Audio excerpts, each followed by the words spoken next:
Okay, by the way, Kermit the Log is in the chat. This guy is hilarious. Everybody, you need to subscribe to Kermit the Log.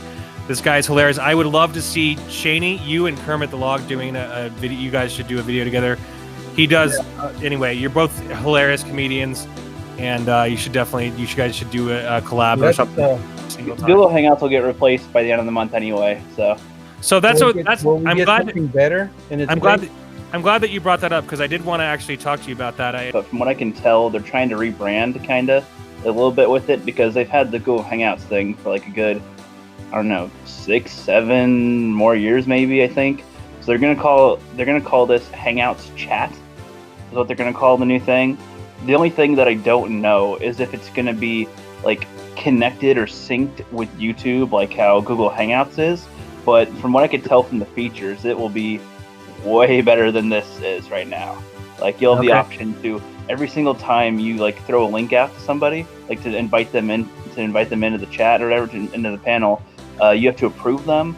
So this way, like if you have a group chat of like 30 people and you only want to have like 5 people come in, just come first serve, you can manually select people to come on in or something. And it seems like it'll be a better format, but I just don't know if it'll be synced to YouTube as simply as Google Hangouts is. That's the only thing I don't know right now.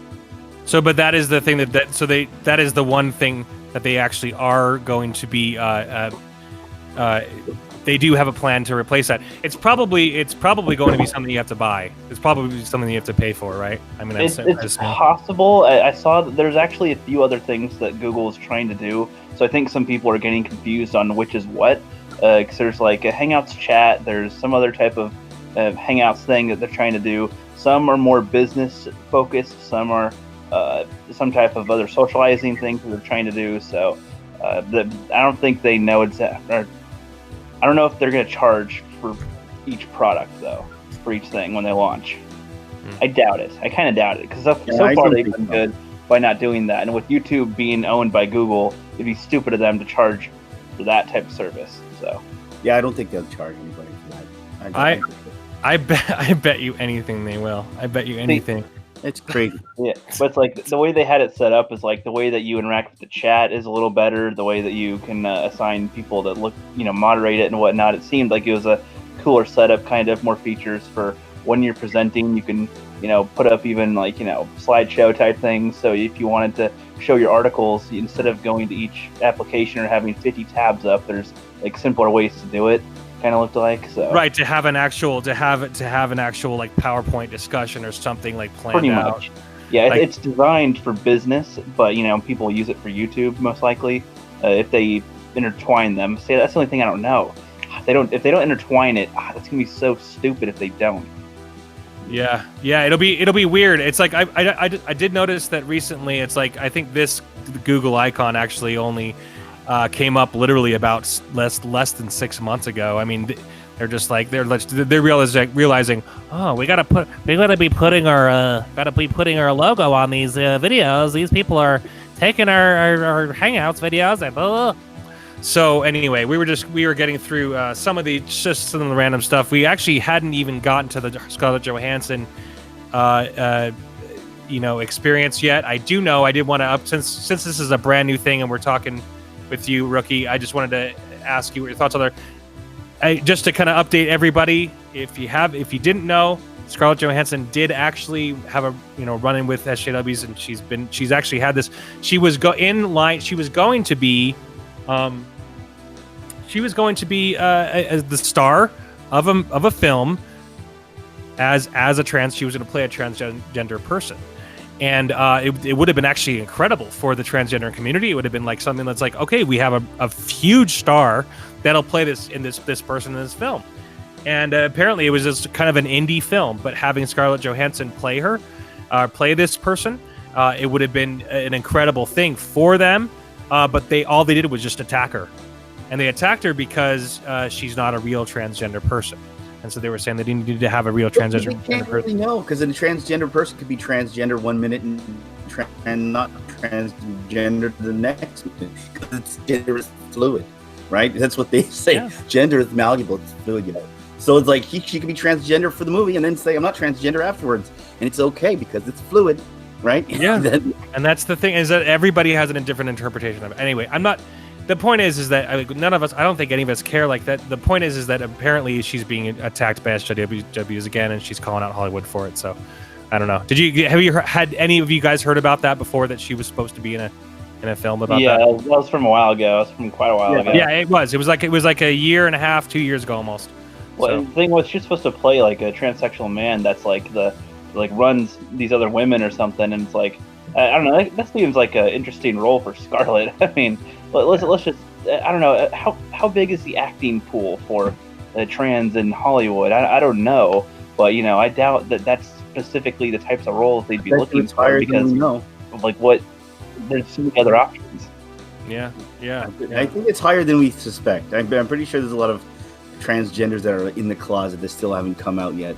That they could, for all we know. I mean, Hollywood is a weird place, and I would suspect it's probably a lot more than you think of that going on there. But you can't be anybody anymore. You can't act as anybody anymore. You can't play a role anymore. You can't play a lesbian if you're not a real lesbian.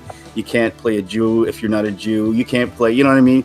You can't. There's no acting anymore. You have to be. It'd be stupid if they cast like me to be, the young Morgan Freeman. That'd be really dumb. You wouldn't do that. But I wouldn't cast them now. Yeah. But they would cast Morgan Freeman to be you. That's the difference. Oh yeah, that's a good one. As a rookie critic, Morgan Freeman. When I was a rookie, I don't really know. I was a rookie critic long time ago. I don't know. I was on the YouTubes trying to figure things out. Well, Andy Dufresne came in. I don't know. If anything, it's more just the acting in general type of thing. It's like, you need to be what you are when you play the role, and that's the most ridiculous thing I've ever heard of. That's not how it works at all. It's backwards. Yeah, like you can't be a firefighter to play a firefighter now, or you have to be in the military to play a soldier. Like what's going on now? You have to. So the reason I brought this up in the first place was because she's talking specifically about that experience. This is about what I was talking about. Okay. Scarlett Johansson appears to be backtracking on her feelings about withdrawing from a movie where she was playing a trans person. Now she's saying that she ought to be playing whoever the hell she wants. ScarJo opened up about politically correct casting as If magazine without directly mentioning her own debunked role in Rub and Tug. That was the name of the movie, was Rub and Tug, saying, as an actor, I should be allowed to play any person or any tree or any animal because it's my job and requirements of my job. This is a garbage tier article because it's horribly written and the grammar sucks. She added, I feel like it's a trend in my business and it needs to happen for various social reasons, yet there are times it does get uncomfortable when it affects the art because I feel art should be free of restrictions. Going on to say, I think society would be more connected if we just allowed others to have their own feelings and not expect everyone to feel the way we do. Her thoughts on the issue are catching fire on social media in a bad way, blah, blah. Dude, this is incredible. I think it's incredible that she's saying this. This is unbelievably incredible. I love it. I really like the title. GBS, what do you think? Well, I like the title, Rub and Tug. The title of the article, it's on TMZ, and I should be allowed to play anyone speaks against PC casting. So, I mean, she's just putting, I mean, it's like, it's the same thing that goes with all this other stuff that's like, I agree. It's like people should be able to, I mean, if they do a good job, it's like, let them try it. It's like, there's no appreciation for art anymore. It's just everybody has to be this specific thing, and it's totalitarian bullshit. Well, she got shit for playing Ghost in the Shell. Remember, like, 'cause she was not playing like it's. Everybody was so mad about that. It's like I don't care. I mean, well, see, I was gonna say, like, the only times where that would matter is if it's historical. But then even with that, you can still have some people that weren't specifically from that place that could still play a role in it. Like, what was it? The girl that played Jasmine wasn't full Egyptian or whatever. She was something else and played it, and she can pass it. So, I mean, that's fine. It's an Indian girl. That was an Indian actress, wasn't it? That played an Egyptian. That's Yeah, that's what it was. Yeah, so it's like, you don't have to be 100% to the bone accurate, but I mean, historical is the only thing where, like, you wouldn't cast a Mexican to be Martin Luther King, Right. No, I agree with you on that. Like, I mean, Mexicans to play natives many times, multiple times, and now they probably wouldn't even dare do that. Now it'd be like, no, it has to find a native actor. That's like, how many Native Americans are there? How many Native American actors are there? How many fit the role? How many are I mean, there's so many factors to do. I mean, do they want to fly out there to wherever you're going, all your sets? I mean, there's so many things that go into this that it's also the actors and the actresses and stuff. Like, who knows what their actual, plans are for things. Maybe they want to do something local, something small, but then like, oh, well, no, why don't you just do this thing? Well, they don't want to. Well, too bad. You have to fit the role.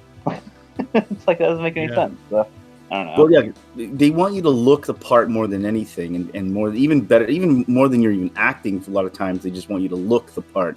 But so even if you are a different nationality and you look more, like Chakotay from wasn't it Voyager? Do you remember? He was played by a Mexican, but he played a native.